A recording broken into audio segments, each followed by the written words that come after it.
So Apple's expected to launch its next iPad very soon. Now, will it be an iPad, iPad Air, iPad Pro? What kind of improved accessory options are going to launch alongside it? And will it have the upgraded rumored screen technology that we all been hearing about? And what's the one thing that can kind of delay all of that from coming anytime soon? So here's everything we know about the 2020 iPads or iPad Pros so far. So we'll kick it off with one of the most important questions is, when is the new iPad expected to hit the markets? Now, if you kind of look at the old iPads, the newest one that is the oldest one, if that makes any sense, came out back in September of 2019. So you're probably looking at a spring, early spring to late spring release of the new iPad that's coming out. Apple normally does its press events around this time of year, so we're expecting one within the next couple of weeks. Hopefully by the end of March, we'll have something on the books or have something already announced and ready to be released. But that, of course, is supplies permitting, and we'll talk about that a little bit later because that's pretty important to the release of the new iPads themselves. So the next question then is going to be, what kind of iPad are they going to release? Is it going to be an iPad Air? Is it going to be an iPad Pro? Or is it just going to be an upgrade or update to the regular iPads that's available? So because the newest iPad that came out in September was an upgrade to the older iPads, my money is that it's going to be an iPad Air or an iPad Pro model that Apple's going to be releasing pretty soon. And I'm betting it's going to be an iPad Pro because that's kind of their moneymaker, and that's the one that's going to kind of push the envelope for Apple in this development cycle. So let's play hypothetical and say it is a brand new iPad Pro that Apple is debuting. What's going to be new with this iPad Pro that's going to differentiate it from the older iPads? From what I'm seeing, reading, and hearing is that one of the biggest things that's going to be on this newer iPad is the triple lens setup. Something similar to what you're seeing on the newest iPhones that are currently out. And there have been some leaked case renders that kind of confirm these rumors that the iPad is going to have that squared off stove-like design camera system that the iPhone has currently in the newer iPads. Now, I'm actually pretty curious about this. Cameras are a big thing on smartphones, but are cameras really that important on tablets? That's always been a question I have. Do people actually take photos or utilize the camera system on their iPads? Comment down below if you own an iPad. Do you use your camera system? Is it important to you to have a good camera system on your tablet? Or do you just use your cell phone for all your camera needs and your tablet is kind of there for multitasking and doing other things? Now, it's also looking increasingly likely that the new camera system that's going to be on the newer iPad is going to also include a time-of-flight camera. And this actually makes a ton of sense because a time-of-flight camera is really a camera that helps with augmented reality. And if you don't know what a time-of-flight camera is, time-of-flight camera is basically just a special kind of camera that uses an LED or laser to nearly instantaneously measure the environment in 3D. And what this does is it's a huge benefit when you're adding like different photo effects, like if you're doing a portrait picture, that photo effect that you're getting from the portrait picture, the time-of-flight camera does a fantastic job of rendering that, but it also does an amazing job of augmented reality, like I said, and this is something that Apple's leaned into 100%. So this camera setup actually makes a ton of sense, and it sounds like this rumor is probably going to be more than likely true. So now let's talk accessories for a moment for the newer iPads that are coming out. It's seeming that more and more likely that the Apple Pencil, the second generation version of the Apple Pencil, is going to be compatible with the newer iPads that are being released. The charging mechanism of that pencil is really kind of unique to the iPad, but the magnetic ability for it to charge on the iPad seems to be something that's carrying over into the next iPads that are coming out. So cross your fingers, hopefully if you currently own a Gen 2 Apple Pencil, you can carry it over to the next iPad and not have to upgrade like the Gen 1 Apple Pencils, where I just think there was a design flaw with that one. They kind of scrapped it and went with the Gen 2s, and they should be compatible and carry over to the newer iPads that are being released in the next couple months. And it looks like the Smart Keyboard is also going to be getting an upgrade as well. So the current Apple keyboard connects via what Apple calls a smart connector, and that makes it better than Bluetooth because it kind of responds to you automatically. There's no lag between the time that you press a key and something appears on the screen itself. You also really don't have to worry about batteries because the Smart Connector gives you the ability to power the keyboard using your iPad. Now, with the new Smart Keyboard, forward, some of the expected features is you're going to have like a scissor-like switch key, and these keys are kind of conducive to the newer MacBook Pros that are out now, the 16-inch laptops. The keys are also going to be backlit, and there's even a rumor suggesting that there is going to be a trackpad in one of these smart keyboard cases that's coming out. And that's kind of just making your iPad lean towards more being your laptop, or being a version of a laptop that you can carry around. I think Apple's always wanted to kind of bridge that margin between your iPad being a laptop and releasing a keyboard case that also has a trackpad in it is going to take them one step closer to accomplishing that goal. All right, so now let's talk processor, the brains, one of the most important things in the iPad, especially if you're going to use it like a laptop. You're definitely going to need this thing to be a workhorse, a beast, and Apple looks like it's going to be putting its latest chips inside this new iPad that's being released. So if you look at the current entry-level iPads, they have the A10 processor, the iPad Air as the A12 Bionic chip, and the iPad Pro as the A12X chip. So what it's looking like is Apple's going to be putting into their new iPad Pros the A13X chip. And what really this is just more power, more processing ability for you to do more things with your iPad. One of the biggest things people have is that they really just want to carry one device around with them. You don't want to carry a tablet and a laptop. So putting more processing power into this new iPad makes a lot of sense. This A13X chip is going to give you the ability to use more of your iPad and use it more like a laptop. So you're going to be able to do more processing, more multitasking, and actually run more programs on the iPad itself. More processing power is never a bad thing. And Apple does a fantastic job at optimizing their devices to take full advantage of the chips that they put in. So I'm looking forward to see exactly what this iPad can do, especially with a new version of iPad OS coming out this fall. So now let's talk about the display of the device itself. Is Apple going to be sticking with the LCD display that they have currently, or they're going to move to a mini LED display that will allow for a lot more color and vibrancy in the screen itself? So if you're not familiar with a mini LED, it's basically like an OLED, and this is where each pixel is individually lit, and it makes for like a great contrast level, some rich colors, and it avoids that screen burn-in that you would normally get from an OLED. I'm really looking forward to this new screen technology on an iPad. I think that with the refresh rate of the iPad itself is just going to be butter smooth. It's going to be beautiful, but unfortunately what I'm reading is that it's not going to make it into the current iPads that are out now. Apple's definitely working on the new screen technology and working on a way for them to integrate it into the iPads that are being released. It just doesn't seem like it's going to meet the shipment of iPads that are coming out this year, but I think going next year, those iPads will definitely be an upgrade in screen with that great refresh rate. So if you're waiting for that new screen technology, you're probably going to have to wait another year. Hang on to your iPad currently, don't upgrade, but it could surprise us and just kind of throw one out there. So I guess we'll have to wait and see what Apple has in store. And so another question would be, are these iPads going to support 5G technology? And again, I don't think they are. From what I'm reading, Apple's first 5G device is going to come out with the newer iPhones that are coming out this year. What Apple's going to do is just release that 5G technology integrated and baked into the iPhones that are about to be released. And then after that, probably again next year, the next round of iPad refreshes or upgrades that you're going to be seeing in 2021 are going to be default 5G connectivity with that new screen technology to kind of give it a boost and fully differentiate it from the iPads that are coming out now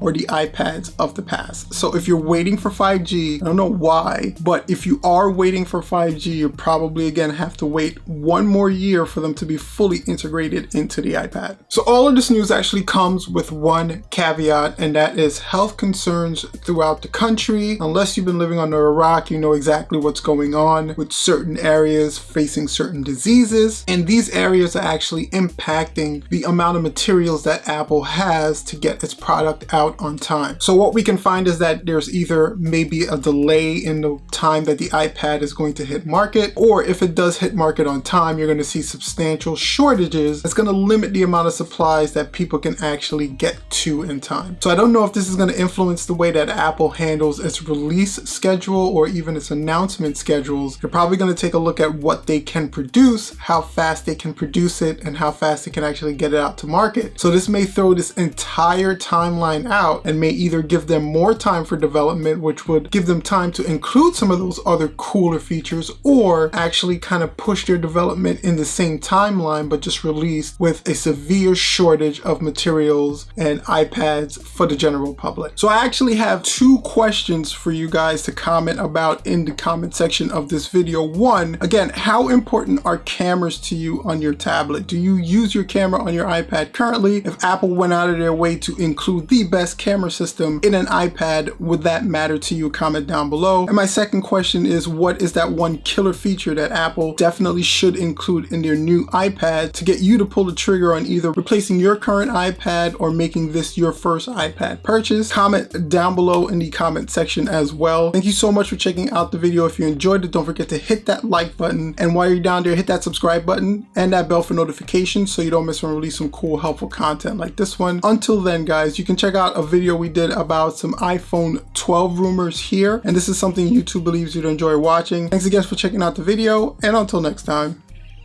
peace.